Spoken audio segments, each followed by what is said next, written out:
Hello students, welcome back to my YouTube channel. Students, last lecture में हमने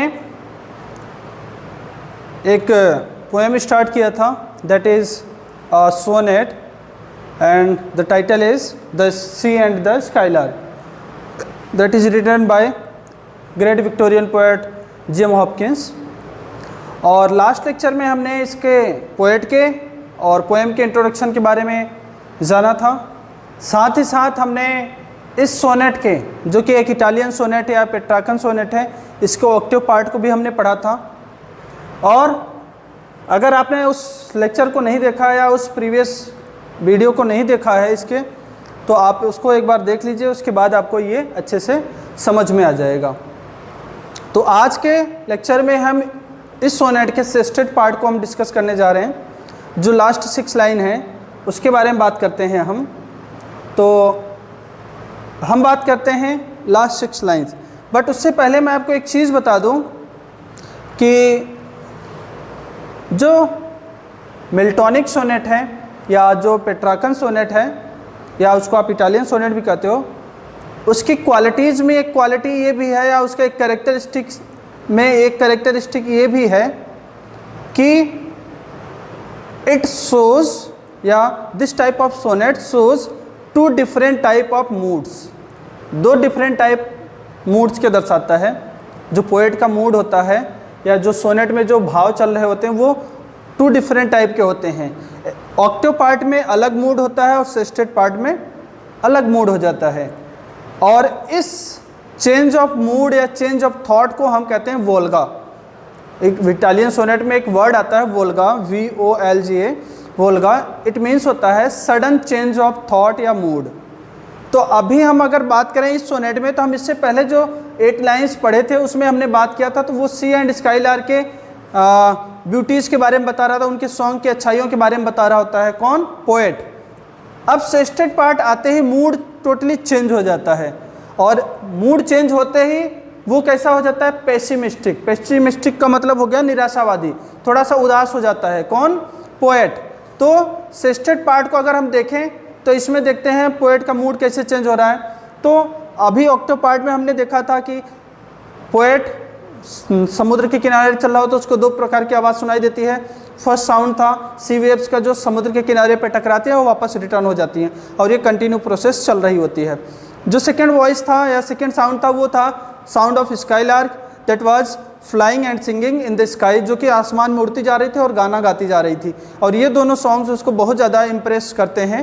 अब वो मैंने जैसा कि इंट्रोडक्शन में आपको बताया था कि ऑक्टेव पार्ट में वो सी एंड स्काईलार्क के बारे में बताता है, और सेस्टेड पार्ट में वो सी एंड स्काईलार्क के वर्ड, मतलब उनके संसार में और आज के ह्यूमन बीइंग के संसार के बीच में जो कॉन्ट्रास्ट है, जो डिफरेंसेस है, उसके बारे में बात करता है। तो ये सेस्टेड पार्ट की जो 6 लाइन्स है उसी के बारे में बात करेंगे। चलिए देखते हैं कि हाउ दीज टू मतलब वो 2 साउंड की बात कर रहा है। सेम मतलब शर्मिंदगी का एहसास दिलाना।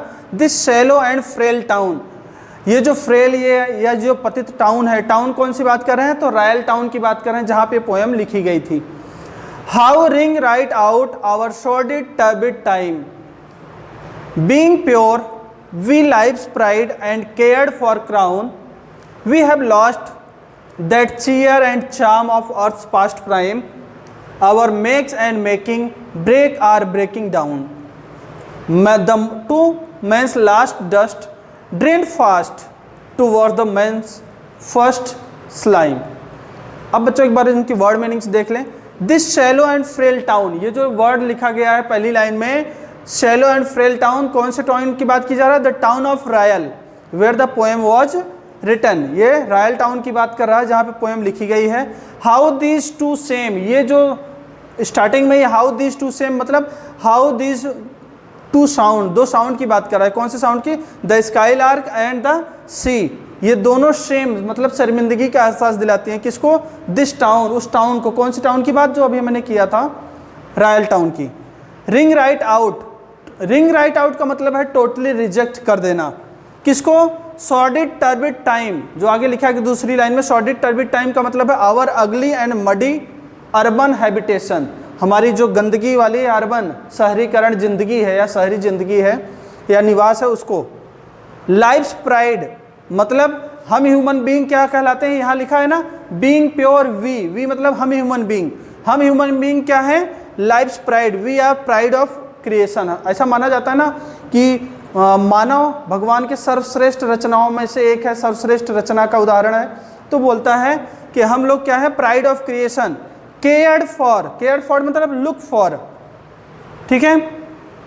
अर्थ्स पास्ट प्राइम मतलब ये हो गया कि the early youth of the mankind have lost मतलब lost to man's last dust, to man's eventual death. Man's last dust मतलब ये हो गया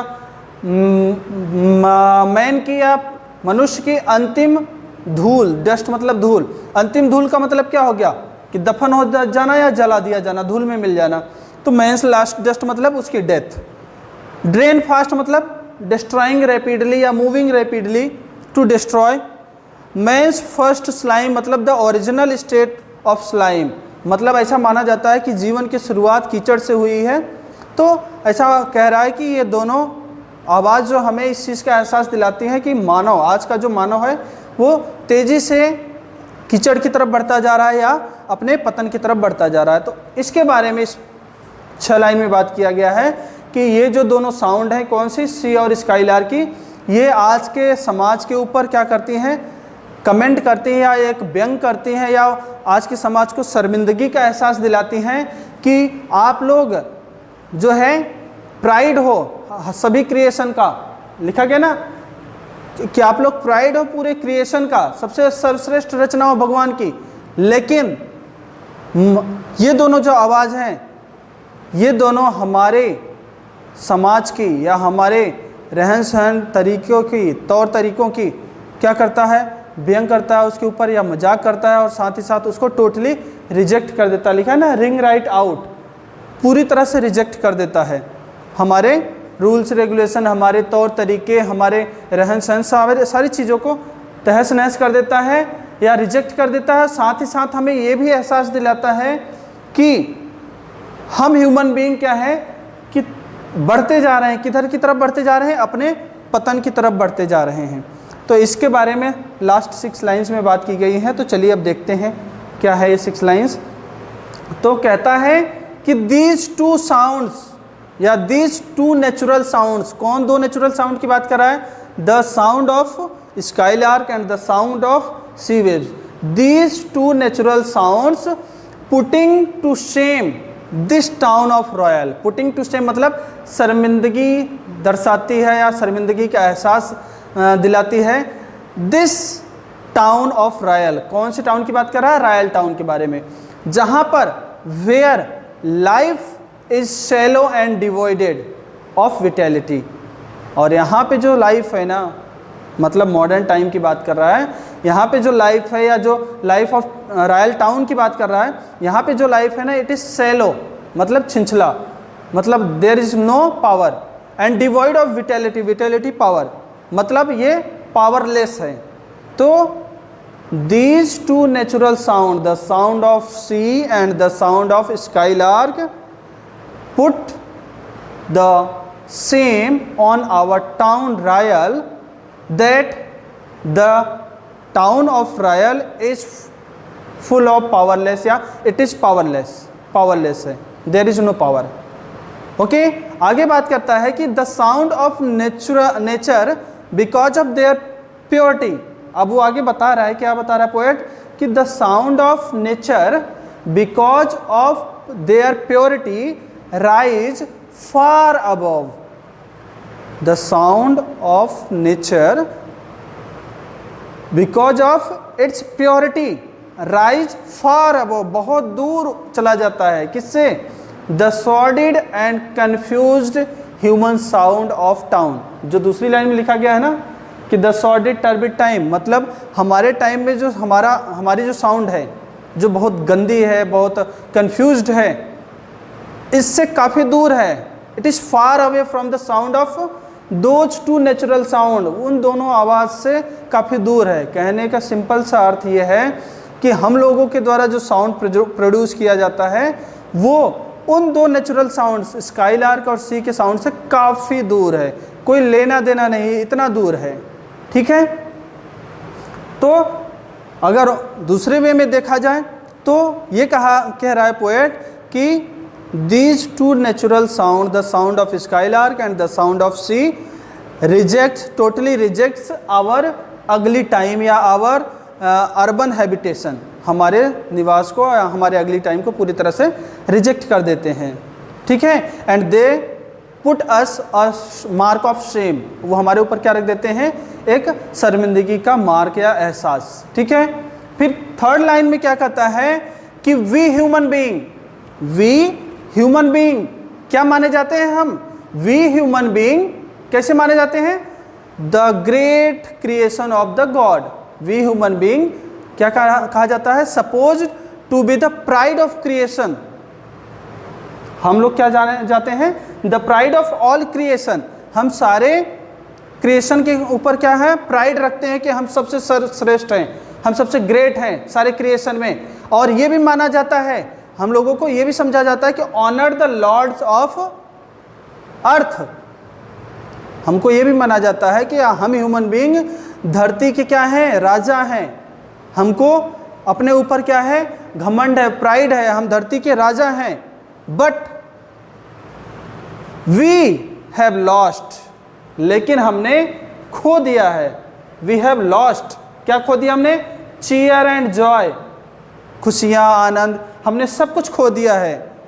that was in full form, जो कि एक बार फुल फॉर्म में था, in the earlier time of mankind या in the earlier time of the earth. मतलब जब धरती की शुरुआत हुई थी, ऐसे ही थॉट आपको मैथ्यू आर्नोल्ड की पोयम डोवर बीच में देखने को मिला था, जब वो कह रहा था the faith of sea, faith of sea की बात कर रहा है कि जब इस धरती से फेथ ऑफ सी लॉस्ट हो गई है, लोगों के अंदर रिलीजन के प्रति जो फेथ है, ब्रदरहुड के प्रति जो फेथ है, जो ह्यूमैनिटी है, जो सिंपैथी है, वो सब लॉस्ट हो गई है। ऐसी ही बात यहाँ पे हॉपकिंस कह रहा है।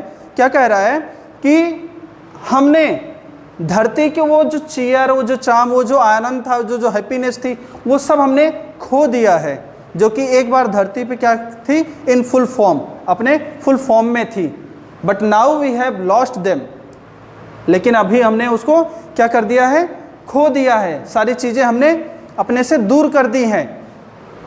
तो क्या कह रहा है अभी तक उसने, कि उसने अभी तक शुरू की 3-4 लाइन में उसने ये कहा है कि these two natural sound, the sound of skylark and the sound of she, put a shame on the royal town। Royal town के ऊपर क्या करती है, शर्मिंदगी का एहसास दिलाती है और रॉयल टाउन को, और साथ ही साथ कहती है कि these two sounds totally reject, इसने टोटली रिजेक्ट कर दिया है किसको, आवर अगली एंड कन्फ्यूज्ड ह्यूमन सोसाइटी।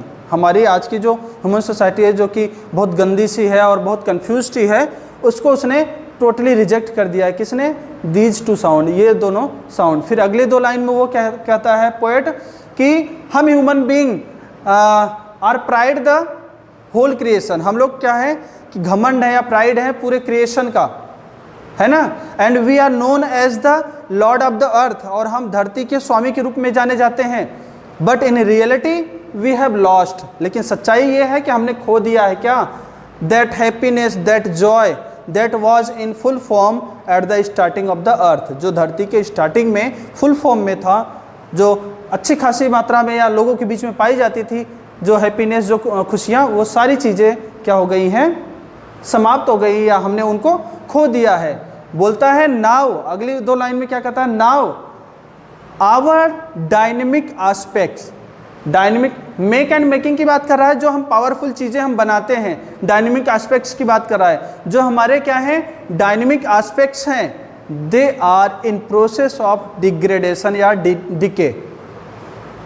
लिख रहा है ना, ब्रेक एंड ब्रेकिंग का मतलब डिग्रेडेशन, पतन। तो बोला है कि आवर डायनेमिक एस्पेक्ट्स, हमारी जो पावर्स है ना, they are in the process of destruction, वो पतन के प्रोसेस में है, पतन की तरफ जा रही हैं। और इस तरह से this process will lead us, और ये जो प्रोसेस है ना पतन की तरफ, इट विल लीड अस, ये हमको ले करके जाएगी कहाँ, टुवर्ड्स डेथ, हमारी मृत्यु की तरफ लेके जाएगी। That is the last stage, जो कि लास्ट स्टेज है किसका, डस्ट का, या that is the stage of dust, जो कि किसका स्टेज है, डस्ट की स्टेज है, उधर हमें लेकर के जाएगी। मतलब it recalls man's original state of slime, बोला है ना कि मैंस फर्स्ट स्टेट मतलब ओरिजिनल स्टेट, मानव कहाँ से जन्म लिया है, कीचड़ से, स्लाइम से, और वहीं पे उसका पतन हो जाना है, मतलब धरती में ही खो जाना या मिल जाना है। तो लास्ट टू लाइन में क्या कहता है, while our dynamic aspects, while our powerful things are in the process of degradation या destruction, हमारे जो पावरफुल चीज़ें हैं वो पतन की तरफ हैं, एंड इन दिस प्रोसेस, और इस प्रोसेस में we are going to destroy या we are going to accept the death, या we are going towards death, हम मृत्यु की तरफ चले जा रहे हैं। और इन दिस वे, और इस तरीके से, we will meet to our first slime, या we will meet to our original state that is slime, और इस तरीके से हम अपने ओरिजिनल स्टेट पे पहुंच जाएंगे। और वो ओरिजिनल स्टेट क्या है, स्लाइम या कीचड़ या मड, जहाँ से हमारी उत्पत्ति हुई है। तो बच्चों इस 6 लाइन्स में जो बात कही उसने आपको समझ में आ गई होगी कि पहले तो ये कह देता है कि ये जो साउंड सी और स्काईलार्क का है हमें शर्मिंदगी का एहसास दिलाता है, हमारे ऊपर शर्म महसूस करवाता है, हमारे ऊपर शर्मिंदगी का मार्क लगाता है, और हमारे मॉडर्न टाइम के हैबिटेशन का, हमारे मॉडर्न टाइम के जो तौर तरीके हैं इसको टोटली क्या कर देता है, ring right out, totally reject कर देता है, बिल्कुल एक्सेप्ट नहीं करता है। फिर अगली लाइन में, थर्ड लाइन में वो कहता है कि हम human being known as the pride of creation, हम ऐसे माने जाते हैं कि हम पूरे क्रिएशन के क्या है, प्राइड हैं, या पूरे क्रिएशन में सर्वश्रेष्ठ हैं। और हम ये भी जाने जाते हैं कि we are the lord of the earth, हम धरती के स्वामी हैं। बट वी हैव लॉस्ट, हमने खो दिया है आवर हैप्पीनेस, आवर जॉय, हमने ये सारी चीज़ें खो दी हैं। That was in full form at the starting of the Mankind, जो कि फुल फॉर्म में था जब मैनकाइंड या जब मानवता का स्टार्ट हुआ था या मानवता की शुरुआत हुई थी। फिर अगली 2 लाइन में वो ये कहता है कि आज के टाइम में, प्रेजेंट टाइम में हमारी जो पावरफुल थिंग्स हैं ना, they are going to destroy, वो डिस्ट्रॉय होने जा रही हैं। They are in the process of destruction, वो डिस्ट्रक्शन के प्रोसेस में है, और इस प्रोसेस में we are also going to destroy, और इस प्रोसेस में हम भी अपने पतन की तरफ जा रहे हैं, हम भी अपने समाप्ति की तरफ जा रहे हैं। एंड इन दिस वे, और इस तरीके से, we will meet to our original state, और इस तरीके से हम अपने ओरिजिनल स्टेट में पहुंच जाएंगे, दैट इज डेथ या दैट इज स्लाइम। ओके बच्चों, तो आई होप आपको ये 6 लाइन समझ में आ गई होंगी। अब इसके थीम के बारे में बात कर लें तो थोड़ा सा इसका थीम देखते हैं। तो ये जो थीम है सोनेट की, the theme of sonnet is contrast, मतलब difference between life giving purity of nature and the sordidness of the civilisation of the man is creating, that man is creating. तो अभी शुरू में ही बता दिया कि ये जो पूरी सोनेट है 2 चीज़ के बारे में कॉन्ट्रास्ट कर रही है, 2 चीज़ों के बारे में बात कर रही है। एक तो नेचर, दूसरा सॉर्डिडनेस, जो गंदगी है, जो अगलीनेस है, किसका, सिविलाइजेशन का, जो मैन के द्वारा बनाया जा रहा है, जो गंदगी मानव के द्वारा इस धरती पे फैलाई जा रही मॉडर्न टाइम में, इन दोनों के बीच में क्या किया है, कॉन्ट्रास्ट, डिफरेंस दिखाने की कोशिश की है। तो ये थीम है कि ये कॉन्ट्रास्ट दिखाता है, डिफरेंस दिखाता है नेचर, प्योर नेचर के बारे में, या प्योर नेचर और सिविलाइजेशन, जो अगली सिविलाइजेशन है मानव की, उसके बीच में हमें एक कॉन्ट्रास्ट, एक डिफरेंस बताता है। साथ ही साथ कहता है the town mentioned in this poem Rhyl in Wales, ये जो टाउन इस पोएम में दर्शाया गया है, या जिस टाउन के बारे में हम इस पोएम में बात करते हैं, हमने बताया भी था कि वो टाउन कौन सा है, रॉयल है, और कहाँ है, ये वेल्स में है। तो बट वो इतनी बात नहीं करता, but the poem is not an attack on particular of that town और वेल्स। कह रहा है कि भले उसने रॉयल टाउन के बारे में इसमें बात की है, लेकिन पर्टिकुलरली या विशेष रूप से वो इस टाउन के बारे में ही बात नहीं कर रहा है, ये सब के बारे में। It is a general meditation on nature and man occasioned by the particular scene. ये केवल इसी टाउन के ऊपर या वहाँ पे रहने वाले लोगों के ऊपर कमेंट नहीं है, बल्कि एक जनरल मेडिटेशन है, एक जनरल सी बात है जो पूरे विश्व के नेचर और उससे जुड़े हुए ह्यूमन बीइंग के बारे में बात करता है। ओके, आगे बात करते हैं। The mode of the poet is joyous in the octave where he describes the natural sounds of the sea and skylark singing. अभी मैंने बताया था कि एक कैरेक्टरिस्टिक क्या है इटालियन सोनेट की, कि मूड चेंज हो जाता है. उसी की बात कर रहा है कि जो पोएट का मूड है ना ऑक्टेव पार्ट में, वो कैसा है, जॉयस है. जहाँ पे वो किसके साउंड को बताता है, नेचुरल साउंड किसका होता है वहाँ पे, सी एंड द स्काईलार्क सिंगिंग, दो नेचुरल साउंड के बारे में बात करता है. लेकिन but with the very first line of the sestet, पहली लाइन, सेस्टेट की पहली लाइन जो अभी हमने देखा था, how these two sounds feel same, अभी शर्मिंदगी की बात कर रहे थे, तो पहली लाइन जो सेस्टेट की है ना, the mood changes to one of gloom and despondency. Poet का मूड जो जॉयस था कहाँ, ऑक्टेव पार्ट में, सेस्टेट की पहली लाइन से ही वो कैसा हो जाता है, दुखी हो जाता है, पेसिमिस्टिक हो जाता है, मेलंकलिक हो जाता है उसका मूड. और the remaining lines of the sestet, मतलब बाकी जो लाइन्स बच गई सेस्टेट की, आर डीपली पेसिमिस्टिक, अभी बताया निराशावादी लाइन्स हैं. एज द पोएट फोरसीज मतलब पहले देख लेना या पहले जान लेना, the total decline and even dissolution of the human race. जहाँ पे वो किसके बारे में बात करता है, टोटल डिक्लाइन पतन, पूरी तरह से पतन, और यहाँ तक कि dissolution of the human race, खात्मा, समाप्ति, मानव प्रजाति की भी समाप्ति की बात करता है अगली लाइन्स में. वो कौन, पोएट. तो अगली लाइन्स जो पेसिमिस्टिक हैं, निराशावादी हैं, जिसमें वो मानव समाज के पतन और मानव का पतन, इन दोनों के बारे में बात करता है. The poem ends with a deep sense of loss at the thought that man is losing identity and destroying his pattern. और ये पोएम कैसे ख़त्म होती है, एक सेंस के साथ. वो सेंस क्या है कि आज का जो मानव है वो अपने आप को लॉस कर रहा है, या वो अपने आप को पतन की तरफ लेके जा रहा है, अपनी आइडेंटिटी खो रहा है, और साथ ही साथ अपने तौर तरीके भी खो रहा है. तो आई होप बच्चों ये जो पोएम है आपको समझ में आ गई होंगी, और इस पोएम में आपको जो कुछ भी बताया गया है या जो कुछ भी समझाया गया है वो आपको समझ में आ गया होगा. और अगर किसी को कहीं कोई प्रॉब्लम है तो आप इसके बारे में मुझसे वापस से डिस्कस कर सकते हो, पूछ सकते हो. और आई होप जो चीज़ एक्सप्लेन किया गया है आप इजीली उसको नोट डाउन भी कर लेंगे. सो आज के लेक्चर में बस इतना ही. Thank you.